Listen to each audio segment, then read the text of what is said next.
The race to the Masters, as you can see, Van Lendl is way out front. Becker is qualified. Edberg will be there. Brad Gilbert and John McEnroe. And Andre Agassi, Michael Chang, Aaron Crickstein. Take a look at those names and see how many of them, that Jay Berger, another player from the USA, six of the top 10 players now are from the USA. Asseyez-vous rapidement. And Tim Mayot's at 11, so yeah. Jay Berger in the top 10 for the first time. He's had a good year. What a comeback by Aaron Crickstein, you know. We saw him in Los Angeles playing so well, coming down from a set and 2 breaks against Michael Chang to win it there. Played so well in Tokyo.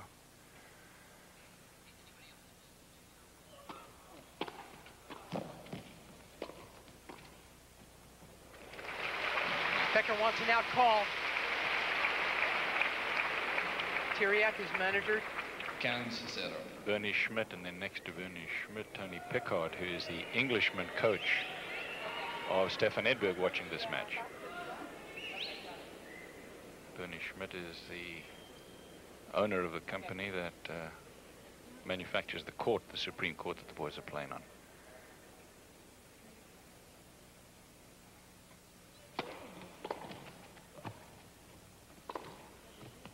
Yep. 15 all.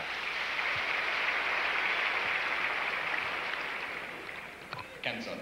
This is really like watching to see who's going to crack on serve. Each one of these games is so important. Both players probing, going for shots, trying to draw weaknesses.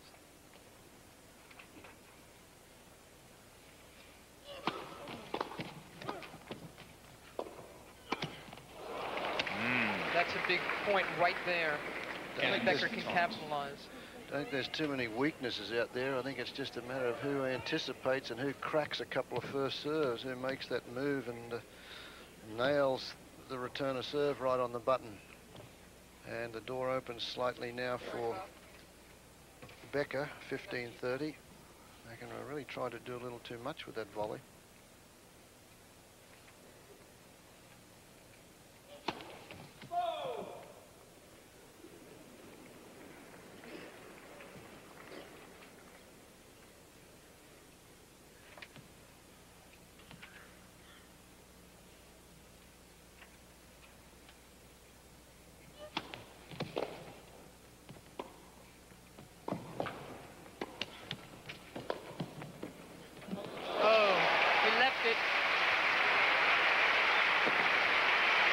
Interesting play there by McEnroe from the start of that point. He doesn't go in behind his first serve, then finds the way in, does not put the volley away, and Becker just goes for this one, but mishits it, totally mishits it, wraps it around the frame of the racket, but it falls in. That was huge. I mean, these last 2 points were winnable for McEnroe. Take a look at Becker. His hand is just out of the picture there, but his hand is in the air as if to say, hey, look, I'm sorry. That was an awfully good shot, though. 2 break points. For a 4-2 lead for Becker first set.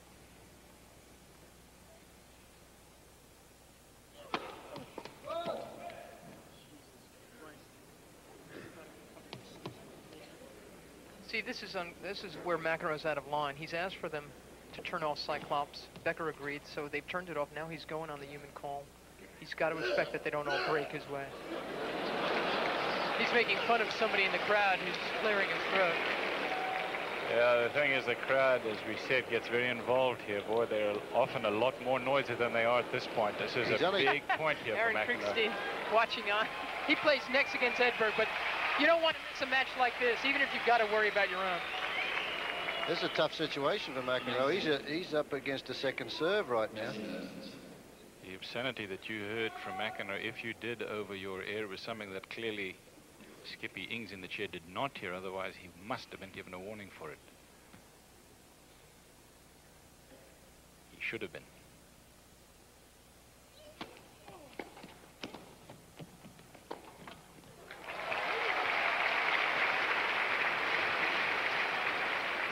These fans love McEnroe, but they drove him nuts the other night. Forget almost beat Becker. Then they were waiting, these fans, for Noah to go out against Brad Gilbert, a match Noah eventually lost 7-6, 7-6. But in the meantime, sandwiched between them, McEnroe and Woodford had to play doubles against Scott Davis and Tim Paulsat. All four of the doubles players agreed to play on a smaller outdoor court, so Noah wouldn't have to play late at night. But they kept it here, and the fans went crazy during the doubles match, waiting for it to be over. Break point. They threw paper planes. They were shouting Noah, Noah, while McEnroe and the rest of them were trying to play. And McEnroe was absolutely furious. I mean, the fans love this guy, and he likes them, but sometimes they can really get unruly. It was a wild scene. Second serve break point. Oh. That's the one. Couple of volleys that McEnroe should have made in that game. That whole game was full of chances for McEnroe. And that perhaps has broken his spine for this first set. It was only going to take one break. We knew that going in. And now they're trying to rally McEnroe back for a break right away. But I handed to Boris Becker when he needed to. He played that outstanding topspin lob off the backhand side that was a winner. Maybe McEnroe would have been able to hit it if he didn't think it was going long. But it was a perfectly placed lob, and that was also partly responsible for it. 4-2 for Becker. Perfectly placed mishit. Well,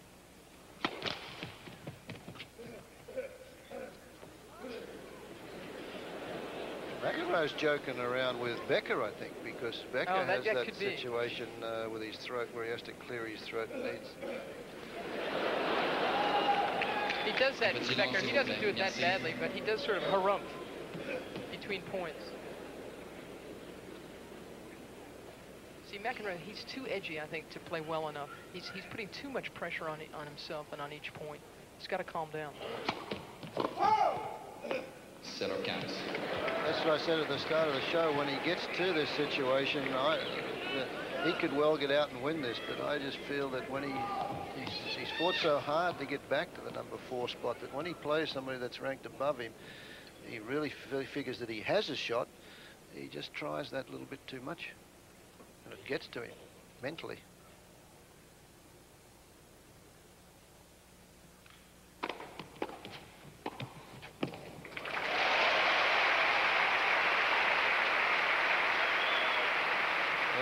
I don't think that's a wise move if he does is take it out on Becker. The fact that with the cough, as we look at that, the net cam, as they call it here, gives you a good look at the way Becker gets set for the volley. Perfect execution on the forehand.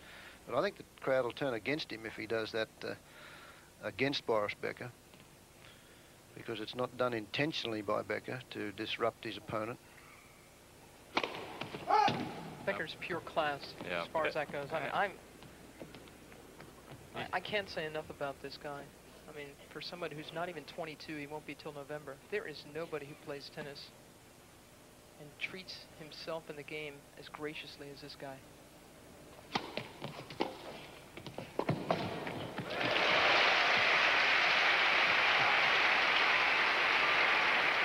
Well said, Mary. I'll back you up on that 100%. He is just so tough mentally as well. I remember them playing that match in Stratton, Vermont, where McEnroe felt like he was not given enough respect, is what he said, by guys who were younger than he, like Boris Becker, but it did not affect Becker at all. Just had a shot of Roman Polanski. I mean, this place, this is the big match of the whole week, and a lot of people are out here watching.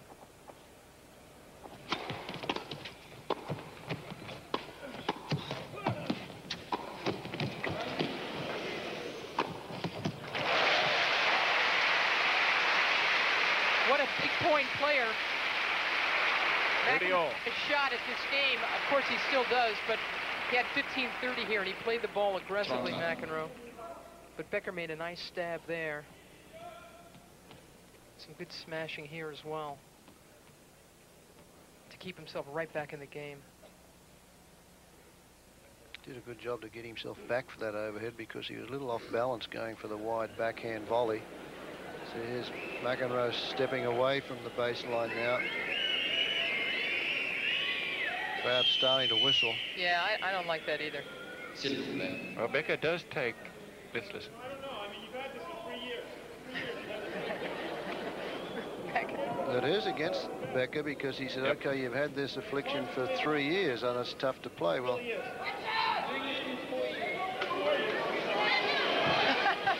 corrected him and said 4 years. But it becomes a part of his rhythm, Becker, to clear his throat, to calm down. Who has more facial and other tics than McEnroe? I mean, nobody. Crowd are laughing at Skippy Ings' French accent. Okay. Are we ready? Okay, let's play. Let's play.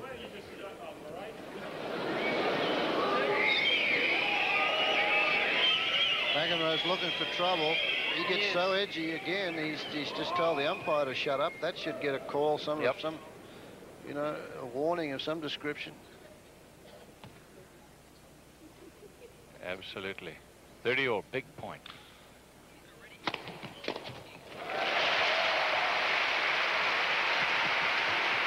And this is the way for Becker to get the crowd on his side, is for McEnroe to start getting abusive.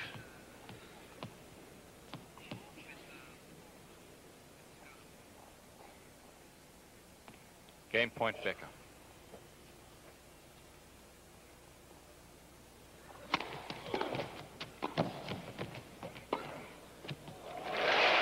Dude.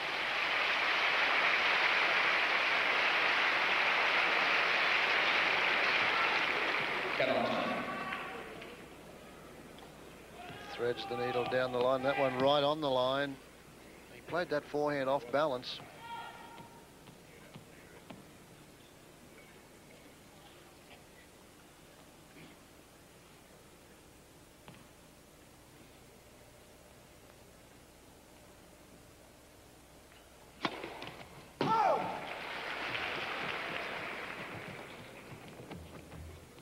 Boy, I'd rather have the machine. I wouldn't like to be calling that.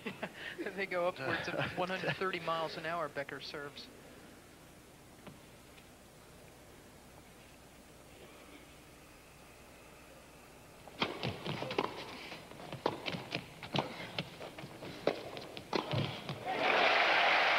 And now break point for McEnroe.